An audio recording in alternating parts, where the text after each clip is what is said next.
নমস্কার, পাঁচমিশালিতে আপনাদের স্বাগত। আজ আমি করছি পটলের তেল ঝাল। প্রথমে মিক্সিতে সর্ষে, কাঁচা লঙ্কা, নুন ও কাজু বাদাম দিয়ে একটা পেস্ট তৈরি করে রাখলাম। তারপর একে একে পটলের খোসা ছাড়িয়ে তাকে মাঝখান থেকে একটু একটু করে চিড়ে ধুয়ে রাখলাম। আর অন্য একটা বাটিতে একটু নুন, গুঁড়ো লঙ্কা, হলুদ, জিরে গুঁড়ো, সামান্য জল দিয়ে মশলাটা গুলিয়ে রাখলাম। প্যানে তেল দিয়ে পটলটাকে নুন হলুদ দিয়ে মাখিয়ে একে একে সব পটলকে ভাজতে দিয়ে ঢেকে রেখে ভেজে তুলে রাখলাম। ভাজা হয়ে গেলে ওই প্যানেই শুকনো লঙ্কা ও কালো জিরা ফোড়ন দিলাম।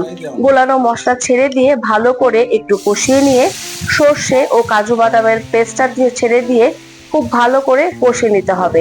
টক দই দিয়ে আর একটু নাড়াচাড়া করে বাটি ধোয়া জলটা দিয়ে নাড়াচাড়া করে 2-4টে কাঁচা লঙ্কা ও সামান্য চিনি দিয়ে ভালো করে কষিয়ে পরিমাণ মতন একটু গরম জল দিয়ে কষাতে হবে ভালো করে।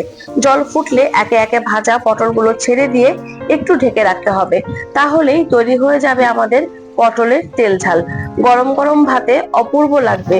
অবশ্যই একবার ট্রাই করে দেখবেন। আপনাদের কাছে রিকোয়েস্ট, যদি আপনাদের ভালো লেগে থাকে তাহলে প্লিজ একটু সাবস্ক্রাইব করে একটু লাইক করে দেবেন। ভালো থাকবেন, সুস্থ থাকবেন।